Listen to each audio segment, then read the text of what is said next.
Hi hello friends, ఎలా ఉన్నారు? బాగున్నారా? నేను కొత్తిమీర క్యారెట్ ఫ్రై ఐటమ్స్ చేయబోతున్నాను. దానికి కావాల్సిన ఐటమ్స్ ఏంటంటే క్యారెట్, కొత్తిమీర పేస్ట్, ఉల్లిపాయ, పచ్చిమిర్చి, కరివేపాకు, అల్లం పేస్ట్, ఉప్పు, కారం, పసుపు, ఆవాలు, జీలకర్ర, ఆయిల్, వేడి వేడి అన్నము. నేను కొత్తిమీర క్యారెట్ పేస్ట్ను ఎలా తయారు చేశానో చూపిస్తాను, చూడండి. ఇప్పుడు నేను ఎలా చేశాను. క్యారెట్లు కడిగిన తర్వాత కొద్దిగా అక్కడ కొంచెం పైన కట్ చేసి కింద కూడా కట్ చేయాలి. 3 క్యారెట్లతో చేస్తున్నాను నేను ఇది పేస్ట్. అట్లా కట్ చేసిన తర్వాత నెక్స్ట్ పీలర్ తీసుకొని ఇంకా తోలు మొత్తం తీయాలి. క్యారెట్ తోలు మొత్తం తీయాలి. 3 క్యారెట్లు తీసేసేయాలి. తీసిన తర్వాత క్యారెట్ మొత్తం గీకేసేయాలి. ఒక క్యారెట్ గీకిన తర్వాత ఇంకో క్యారెట్ అట్లా తీసిస్తున్నాను. అట్లా 3 క్యారెట్లు మొత్తము గీకేసేయాలి. ఇప్పుడు దీనికి సంబంధించింది కూడా కొత్తిమీర కూడా తీసుకొస్తాను ఫ్రెష్గా కడిగేసి. ఇది క్యారెట్ ఫ్రెష్గా కడుక్కోవాలి. కడుక్కున్న తర్వాత ఇప్పుడు కట్ చేసుకుంటున్నాను. కొత్తిమీర కూడా ఫ్రెష్గా తెచ్చుకొని కడిగి పక్కకు పెట్టుకోవాలి రెడీగా. అట్లా నేను 4 ముక్కలు ఇట్లా కట్ చేసుకోవాలని మీకు చూపిస్తున్నాను. ఇక్కడ గట్టి చూసారు, అట్లా కోసి 2 పీసెస్ లాగా అట్లా కట్ చేయాలి. అట్లా 4 ముక్కల్లాగా వెళ్తుంది చూసారు. ఇంకొక చూపిద్దామని మీకు అట్లా చూపిస్తున్నాను, చూడండి. అట్లా కట్ చేసుకోవాలని చూపిస్తున్నాను. అట్లా చూసారా, అట్లా 4 ముక్కల్లాగా రావాలి. ఆ తర్వాత కొత్తిమీర కూడా కడిగి ఫ్రెష్గా పక్కన పెట్టుకున్నా కదా. ఇప్పుడు దీన్ని కూడా కోసి చేయాలి. దీన్ని కూడా కోసి పక్కకు పెట్టుకోవాలి. కొత్తిమీర ఫ్రెష్గా ఉంది కదా. ఇప్పుడు నేను వెల్లుల్లి కూడా తీసుకుంటాను. 3-4 అట్లా తీసుకోవాలి. తీసుకొని ఇంకా పొట్టు తీసేయాలి. దానికి పొట్టు తీస్తేనే బాగుంటుంది. అట్లా నేను 3 తీసుకున్నాను. ఎన్నైనా పర్వాలేదు. 4 వేసుకోవచ్చు, 5 వేసుకోవచ్చు, 6 వేసుకోవచ్చు, 8 వేసుకోవచ్చు, ఇష్టం. కానీ ఎక్కువ క్వాంటిటీగా వేయద్దు. 8 కన్నా ఎక్కువ వేయకూడదు. ఇదే లాస్ట్ 8 కన్నా. నెక్స్ట్ వచ్చి క్యారెట్, వెల్లుల్లి, జీలకర్ర, కొత్తిమీర చూపించాను కదా.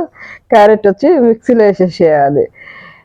క్యారెట్ మిక్సీలో వేసేసాను చూస్తారు కదా. ఇప్పుడు నెక్స్ట్ వచ్చి కొత్తిమీర మీకు చూపిస్తున్నాను, చూడండి ఎంత ఫ్రెష్గా ఉందని చూపిస్తున్నాను. నెక్స్ట్ కొత్తిమీర కూడా వేయాలి. నెక్స్ట్ దాంతో ఎల్లిపాయలు కూడా వేసేసేయాలి. ఎల్లిపాయలు కూడా వేసేసిన తర్వాత జీలకర్ర కూడా వేసేసేయాలని చూపిస్తున్నాను మీకు. అట్లా అంతా మంచి నీళ్ళు రెడీగా పెట్టుకున్నాను పక్కన, చూసారు కదా. అన్ని మిక్సీ వేసిన తర్వాత వాటర్ ఎక్కువ వేయకూడదు, కొంచెం వేయాలి. పేస్ట్ అవ్వాలి అంతే అది. అందుకని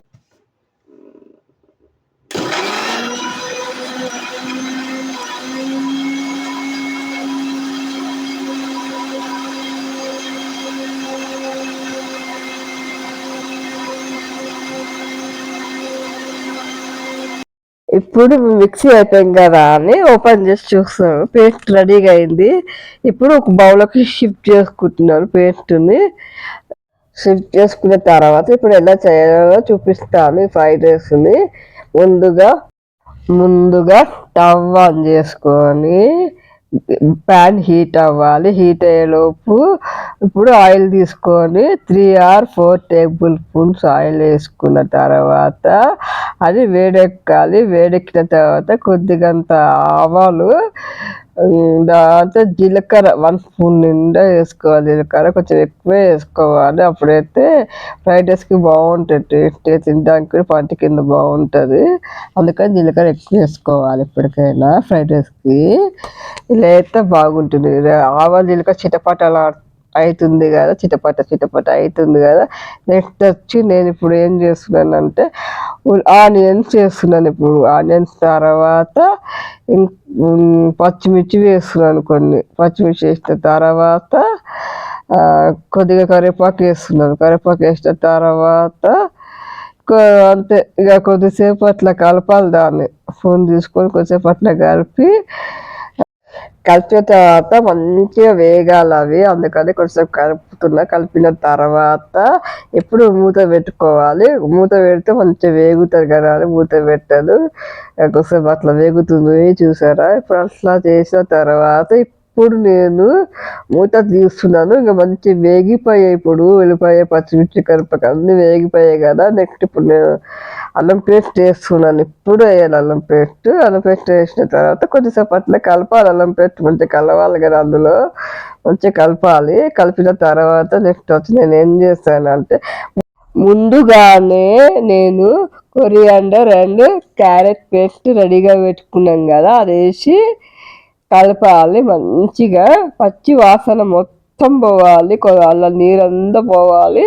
అందుకని కొంచెంసేపు కలుపుతున్నాను.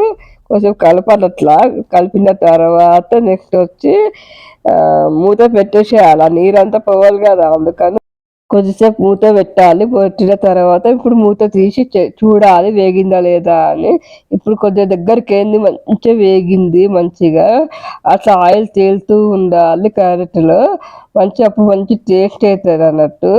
కొంచెం వేగింది కదా, అట్లా వేగిన తర్వాత ఇందులో ఉప్పు వేసి ఒక స్పూను కొంచెం ఉప్పు వేసి అట్లా వేగనివ్వాలి. అట్లా మంచిగా వేగుతుంటేనే ఇంకా కారం తీసుకొని 1 స్పూన్ కారం వేయాలి.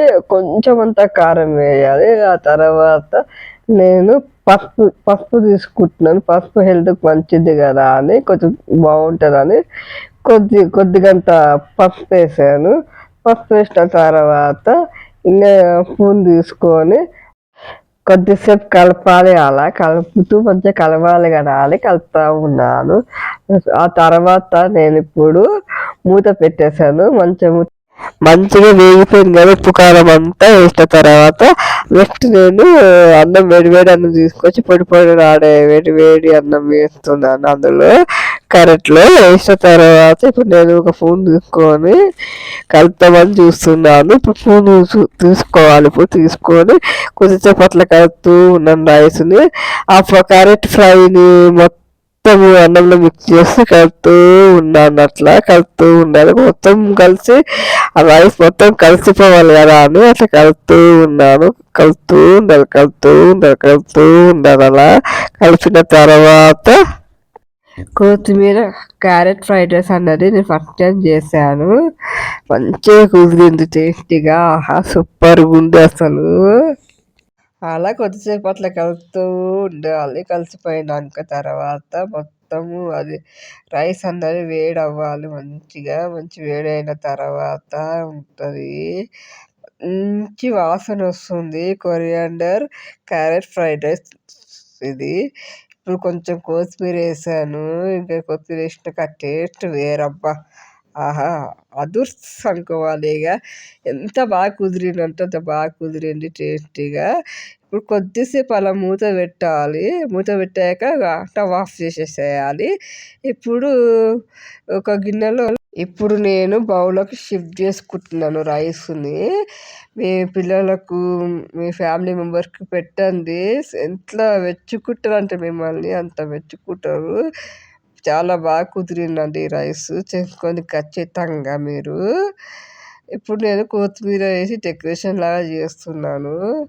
ఎంత బాగుంది కదా, లుకింగ్ వైస్ కూడా, టేస్ట్ కూడా మంచిగా కుదిరింది. ఒకసారి చేసుకొని చూడండి ఎలా కుదిరిందో.